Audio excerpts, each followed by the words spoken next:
Indekos meminta agar kejadian yang menimpa korban Levi diusut tuntas. Desakan ini karena kematiannya dinilai tidak wajar. Kuasa hukum keluarga dosen Untak, Zainal Abidin Petir, meminta polisi mengusut tuntas kasus ini termasuk soal keterlibatan perwira polisi yang saat itu berada di lokasi kejadian. Menurut Zainal, meninggalnya dosen Levi dinilai tidak wajar.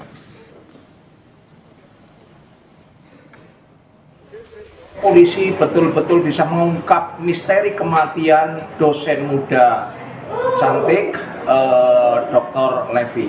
Itu sangat banyak kejanggalan dan kecurigaan. Makanya saya selaku pengacara keluarga ada kejanggalan itu, ada kecurigaan atas kematian itu. Supaya tidak janggal dan curiga, polisi harus bisa membuktikan bahwa kematiannya itu karena apa.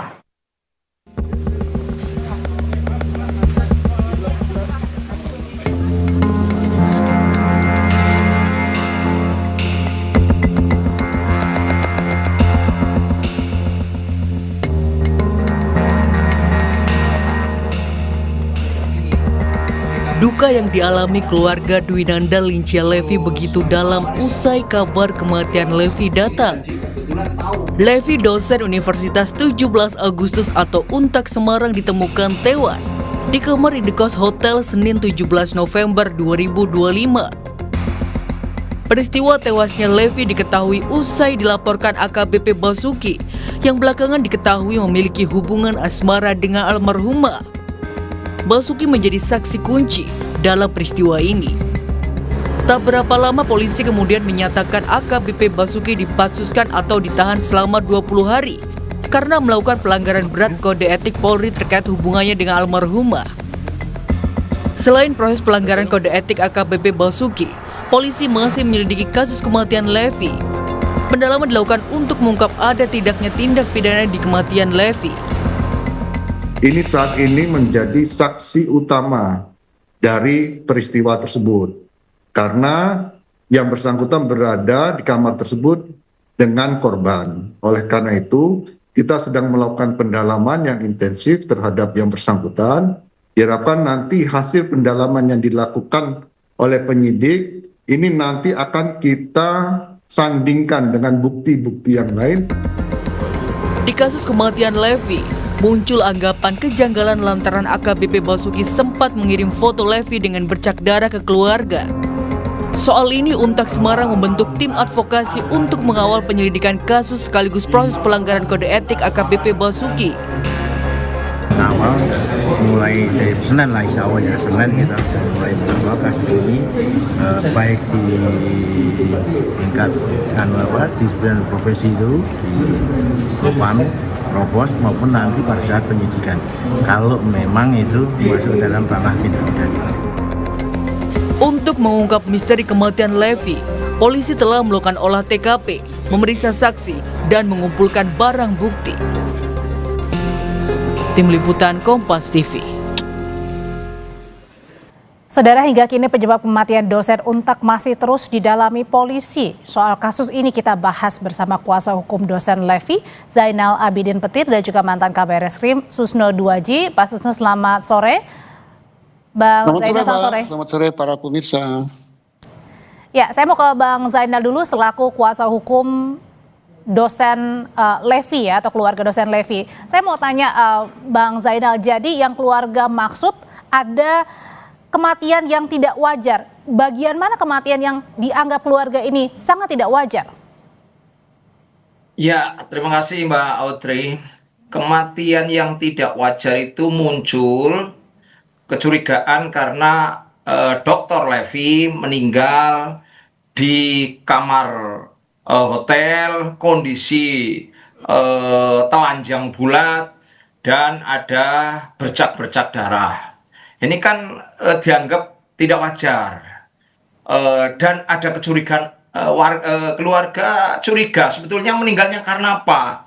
Ternyata di situ ada perwira menengah Polda Jawa Tengah AKBP B yang waktu itu nampak gelisah, grogi maupun nampak kebingungan ketika membuat laporan ke Polrestabes gitu loh. Jadi ini yang membuat kami semakin curiga.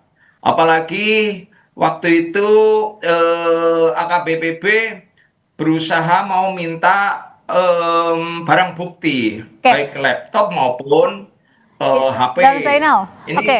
kami curiga seperti itu gitu. Ya, Bang Zainal, kita runut dulu ya. Jadi AKBPB ini sempat menghubungi keluarga pertama kali untuk mengatakan bahwa almarhum atau korban ini meninggal dunia.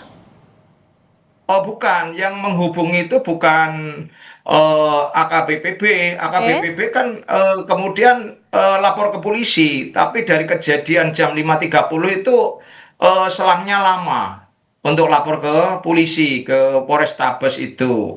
Kemudian selanjutnya yang membuat curiga kami, kenapa seorang perwira menengah, aparat penegak hukum juga ada apa ya? Karena kakaknya AKBP itu di situ mencantumkan nama Dr. Levi menjadi keluarga, satu keluarga. Oh, ini di kartu ada keluarga apa? ya? Ini kan mencurigakan sekali gitu loh. Apakah memang betul bahwa sekarang itu mulai terungkap ada hubungan asmara atau gimana lah? Ketika ada hubungan asmara, kenapa kok sampai ada meninggal dunia itu loh? Ini kan semakin curiga. Bang Maka saya Zainal. minta kepada polisi, Kapolda Jawa Tengah, Kapolda Jawa Tengah Pekewo, yo Kapolri, kan begitu Pak Susno Duaji.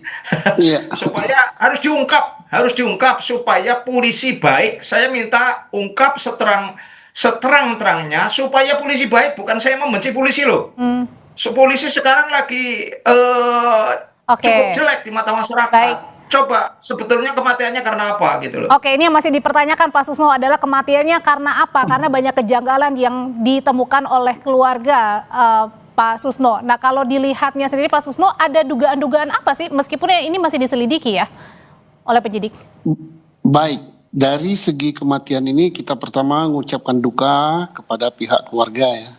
Yang kedua, kita berterima kasih Polda Jawa Tengah telah menempatkan AKBPB ke dalam tempat khusus ya, rumah, artinya itu sama dengan ditahan 20 hari. Tapi dengan sangkaan melakukan pelanggaran kode etik. Di luar sangkaan kode etik ini harus diungkap sesuai Pak Zainal katakan tadi, penyebab kematian. Nah, penyebab kematian ini bisa mengarah kepada kematian biasa, bisa kematian tidak wajar. Tapi melihat kondisi TKP, korban dalam kondisi tidak berpakaian, ada bercak darah, kemudian mengapa bertinggal satu tempat atau satu kamar dengan AKBP-B, nah ini maka cenderung atau besar sekali kemungkinan meninggalnya tidak wajar. Nah, tidak wajar itu bisa karena dibunuh, bisa karena bunuh diri, bisa karena kecelakaan. Nah, bagaimana untuk jawabnya? Menjawabnya itu tentunya Polri tidak bisa main terka-terka. Polri harus menunjukkan profesionalisme dengan cara melakukan pemeriksaan TKP, kemudian dengan melakukan hal-hal yang bersifat scientific crime investigation, yaitu visum luar dan visum dalam dan otopsi. Nanti akan terjawab apa penyebab kematian. Oke, Pak Susno, pada saat kejadian itu kan di dalam kamar ya AKBPB ini, kira-kira kita menduga-duga, kira-kira apa sih yang menjadi penyebab dari kematian korban? Di dalamnya juga ada AKBPP yang saat ini sudah dipasoskan. Ya, kematiannya itu tidak bisa diduga-duga tapi terjawab secara eksak dengan hasil otopsi. Hasil otopsi itu bisa dikarenakan misalnya menelan obat. Nah, obat itu bisa ditelan sendiri atau ditelankan orang. Bisa dikasih racun, racunnya diminum sendiri, bisa diminumkan oleh orang. Bisa karena suatu kekerasan, kekerasannya itu bisa dia mukul diri sendiri atau dipukul orang lain. Bisa karena menusuk diri sendiri kalau ada senjata tajam, bisa karena ditusuk orang lain dan lain-lain. Itu tidak akan lama ya, bulirang waktu beberapa hari. Saya yakin kalau ada kemauan, polisi sudah lengkap peralatannya di laboratorium akan mengungkap penyebab kematiannya. Setelah kematiannya sebab, maka timbul pertanyaan siapa. Nah, untuk siapa itu di situ sudah ada AKBP B. Nah, apa hubungan AKBP B ini terhadap kematian itu nanti akan diungkap dengan sidik jari, akan diungkap dengan CCTV kalau ada, akan diungkap dengan keterangan saksi-saksi lain, dan juga hasil laborat itu akan sangat berbicara menunjukkan siapa pelakunya. Pak Susno, ini kan AKBP Basukinya sudah menyerahkan diri, sudah dipansuskan. Kira-kira butuh waktu berapa lama untuk bisa mengungkap kematian dari dosen Levi ini? Saya kira tidak lama ya, hasil pemeriksaan laborat itu tidak akan berbulan-bulan, bisa hanya 1 minggu, kemudian dari saksi-saksi dan dari alat bukti lain kan ada sidik jari, ada CCTV kalau ada dan sebagainya, dan juga ada keterangan dari AKBP B sendiri, dia kan bisa bicara, bisa disidik sekarang ini. Tapi kita tidak boleh langsung percaya dengan apa yang dijelaskan. Nah, yang lebih penting dari itu, bahwa perlu dikawal oleh Pak Zainal dan juga oleh keluarga dan kita semua, bahwa penyelesaian kasus ini tidak cukup dengan pemeriksaan kode etik. Ya, diperiksa kode etik itu melanggar kode etik karena berada di serumah dengan perempuan dewasa, tidak nikah dan sebagainya. Tetapi selebih dari itu ada dugaan melakukan tindak pidana kriminal, apakah penganiayaan, apakah pembunuhan, kalau pembunuhan apakah pembunuhan berencana, apakah pembunuhan tidak berencana dan lain sebagainya. Oke, kita balik lagi ke Bang Zainal. Bang Zainal, pada saat dulu-dulu kan kita dengar-dengar dari tahun 2020 ya antara korban dan AKBP Basuki ini punya hubungan khusus ya? Itu apakah sudah diketahui oleh keluarga korban ini, sempat gak cerita curhat mungkin kepada pihak keluarga mengenai status hubungan?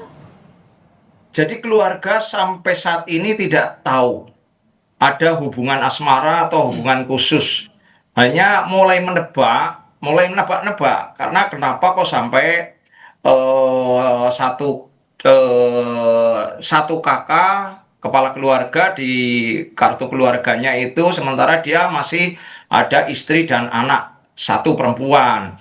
Yang kedua ditemukan kok 1 kamar. Nah, ini mulai kecurigaan, apakah ada hubungan asmara. Begitu. Jadi sama sekali keluarga yang ada di Purwokerto maupun kakaknya yang ada di Jakarta, bapak ibu kan sudah meninggal ini.